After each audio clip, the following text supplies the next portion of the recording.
Hey everybody, Rosematter here with a bit of a different type of video than I normally do, but it's an idea I've had rolling around in my head for a while. Now, talking about mental health is a touchy subject, so I want to preface this video by saying that these experiences are personal ones, and by no means am I saying that playing these games will cure your anxiety or depression or any other mental disorder you have. I just want to share my story of how video games have helped me cope with my anxiety. I've always been what you would consider a worrywart ever since I was a kid, but something changed in my last year of high school. There was no big traumatic moment that triggered it. It was more of a slow burn. Over time, I began developing nausea, stomach pain, and headaches with no apparent cause. It only got worse as I entered university, and sometimes I'd miss up to a week of school at a time because just the idea of going made me physically ill.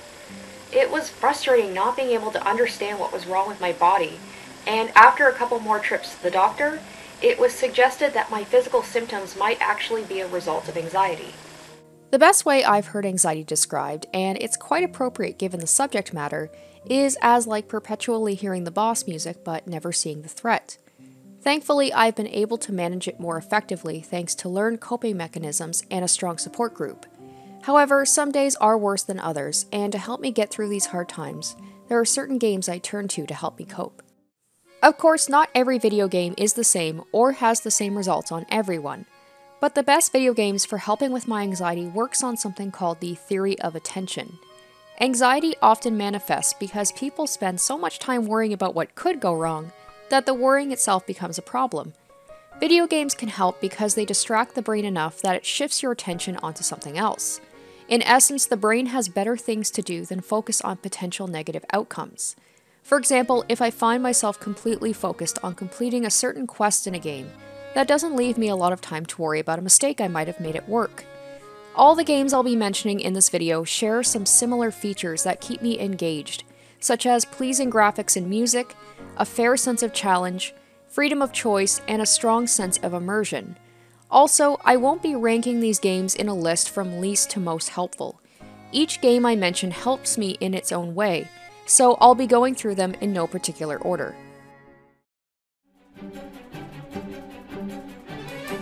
The Sims has been a huge part of my life since the original came out 18 years ago when I was just a kid. The Sims and I kind of grew up together. It was a constant in my life and an escape from my reality when it got to be too much. Life simulator games can be great because they allow you to do things you aren't likely to do in your real everyday life. In The Sims, you get to choose what you look like and what your personality traits are, and you are under no obligation to be anything like your actual self. I can live out my wildest dreams, like being a sexy vampire, or even a millennial who owns their own house and has a fulfilling career. But this is a game I'm a little hesitant to put on the list because after I play it, I can sometimes feel worse than I did before. There will be moments where I'll step back and realize my in-game avatar is way more popular and accomplished than me, and then the spiral begins where I'm like, why am I wasting my time teaching my virtual self to play guitar instead of learning it in real life? And then I feel like shit.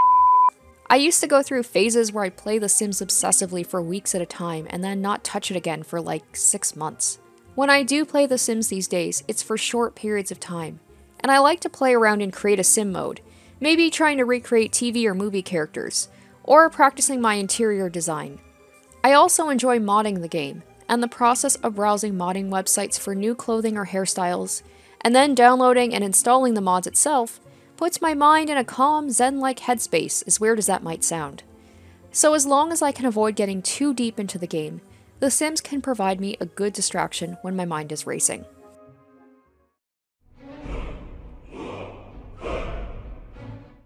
These days, games have gotten so big and so packed with stuff to do that it's easy to get overwhelmed and find yourself doing nothing.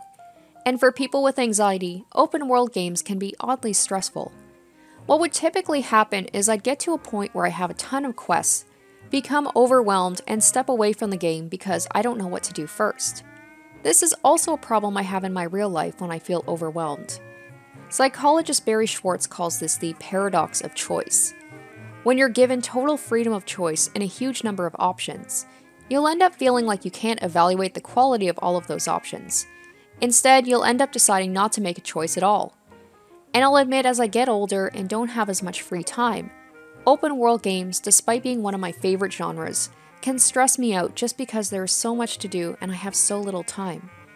But with Skyrim, I never felt that way, and it's the #1 open world game I come back to when I need something to calm me down.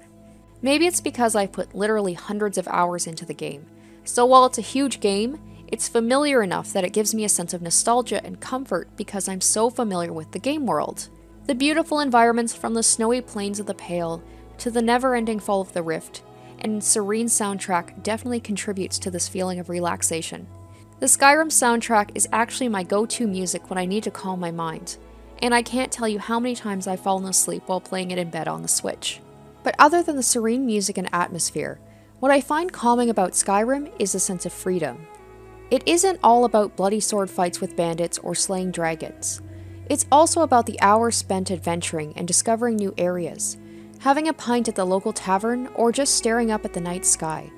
It's these intimate moments that make the game so comforting to play for hours on end, and what keeps me coming back all these years later.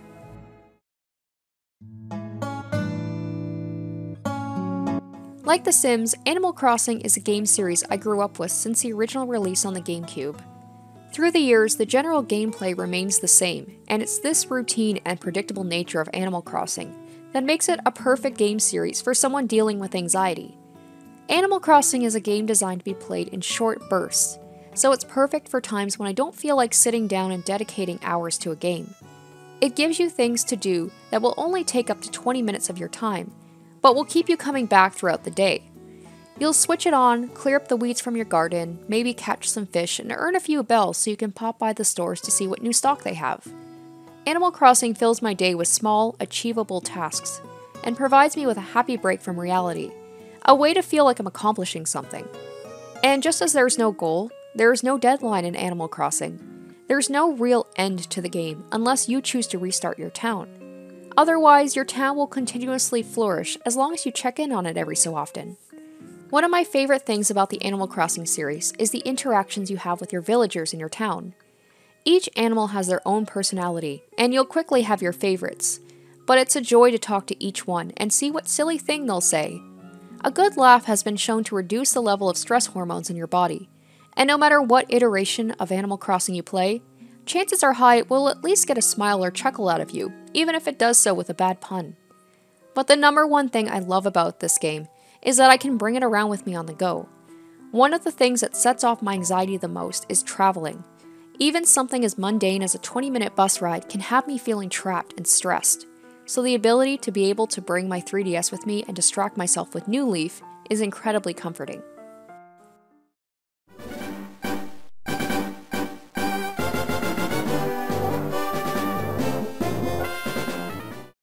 Nostalgia is a powerful emotion. We tend to look back on past experiences when we're afraid, depressed, or feel challenged by something unfamiliar. Tim Wildschut, a psychologist at the University of Southampton, describes nostalgia as a psychological immune response that is triggered when you experience little bumps in the road. It's that warm feeling you get when you look at old photos or hear the theme song to a TV show you loved when you were younger. A few of the games mentioned in this video are nostalgic to me in some way, but nothing hits that dopamine sweet spot for me quite like the Pokemon series.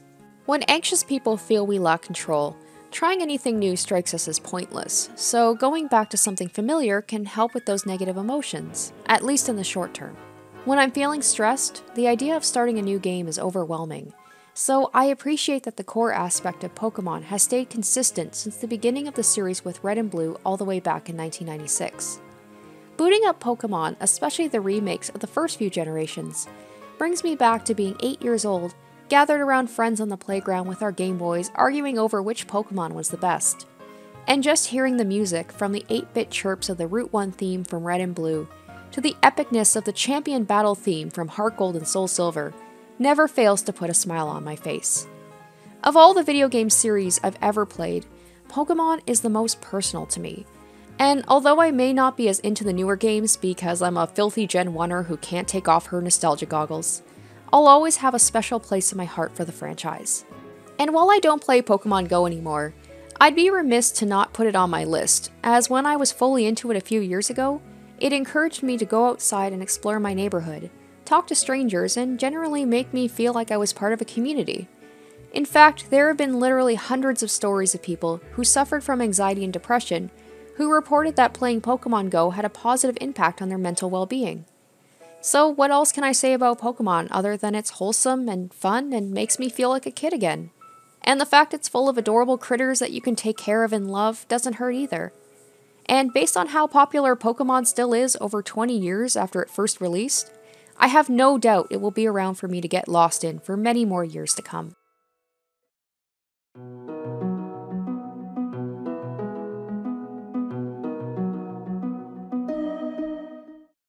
Like Animal Crossing, Stardew Valley is more about comforting routines rather than overcoming obstacles.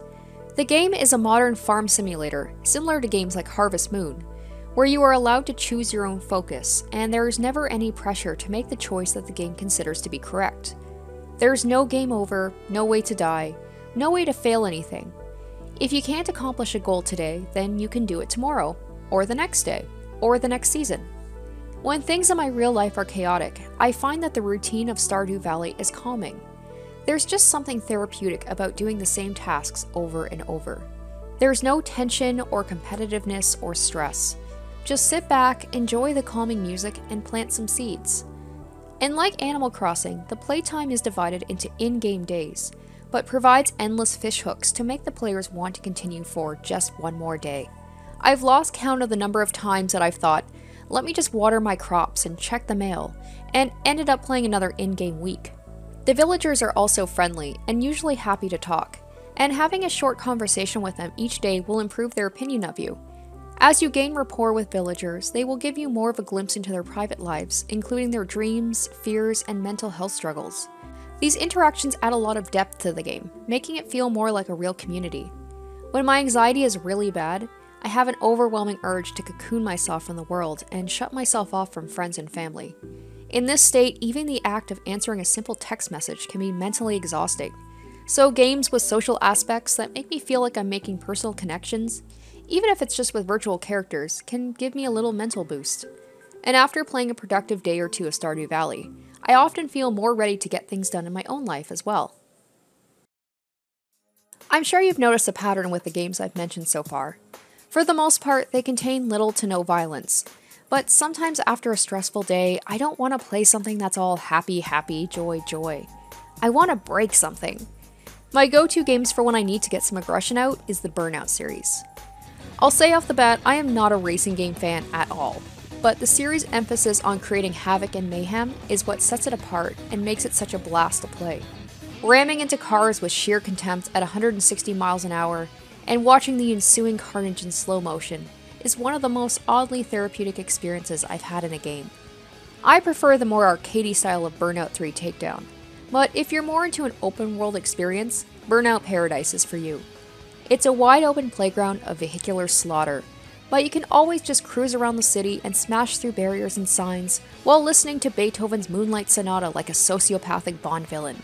And if you're just not interested in the racing aspect at all, but still want to cause damage, there's Crash Mode, where the goal is literally to drive into an intersection and attempt to cause as much vehicular destruction as possible. And of course, because these are racing games, there's also the ability to play with other people. I prefer single-player games for the most part, but I do enjoy a good session of couch split-screen gaming. And Burnout is one of my favorite multiplayer games because, let's be honest, these games reward you for playing like a jackass. Taking out a random CPU car is fun, but targeting your friend and intentionally running them off the road over and over again is a great way to relieve some stress, as long as they don't hate you after. My next choice isn't a particular game, but rather an entire genre of games. Anyone who's watched any of my Let's Plays will know that despite playing games most of my life, I'm not really good at them, with the exception of rhythm games. One of the aspects of my anxiety is the fear of failure. There are times I'll delay or put off something entirely because anxiety makes you think your goals are unachievable even before you set them, so why bother trying? So when I'm in a negative headspace, it's nice to know I can boot up a game of Rock Band's Guitar Hero or Persona 4 Dancing All Night knowing that I'm pretty decent at them. These types of games also provide a good amount of positive visual feedback, letting you know when you nail a solo in Rock Band, or seeing a string of perfects appear with a high combo number in DDR. But what makes rhythm games ideal when I really need something to distract myself and be completely absorbed with is that, at least in my opinion, it taps into the idea of flow state better than any other genre of games. Conceived by psychologist Mihai Csikszentmihalyi in the 1970s, flow is defined as an optimal balance between skill and challenge characterized by intense focus. Also known as being in the zone, this is the mental state in which a person performing an activity is fully immersed in a feeling of full involvement and enjoyment in the activity they're involved in. In essence, flow is characterized by complete absorption in a task. I'm sure anyone who's played a video game has experienced flow state before. That trance-like state where things just click and you can do no wrong, be it headshot after headshot in a shooter, making jump after perfectly timed jump in a platformer, or drifting smoothly on every turn in a racing game. And sometimes when it feels like you can't do anything right in your life, having a moment when you're completely absorbed and kicking ass is so damn satisfying. In doing research for this video, there are differing studies on whether playing video games is an effective and healthy means of coping with mental disorders. But the consensus seems to be that while it can boost your mood short term, playing games, or really any activity, with an escapist mindset, that is, to ignore your problems, to block unpleasant emotions, or to avoid confronting stressful situations, can exacerbate anxiety, depression, or social isolation rather than help. Gaming is not a cure-all or a substitute for professional treatment for significant mental health conditions. And like anything done in excess, it should not replace other important life goals or activities. Moderation is key. But gaming can provide a gentle means for people to make positive progress in their lives, and a step towards feeling better. And there are some days when even playing my favorite games don't help, and that's okay. I'll write down what I'm feeling in a journal, deep clean my apartment, listen to my favorite podcasts, or go for a long walk with my dog. And if none of those things help either, well, sometimes I just tell myself that eventually the bad feelings will pass and maybe I'll feel better tomorrow. Anyway, I just wanted to share my story with you guys, and if this video helped anyone out there in any way at all, then it was worth making. If you're interested, I've also included some links in the description bar below to studies and articles I used to help in my research for this video, as well as resources you may find useful.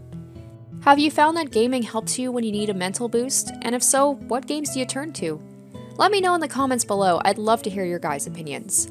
Thank you so much for watching, and let me leave you with a quote from Katrina the Fortune Teller from Animal Crossing. And remember that bad times are just times that are bad.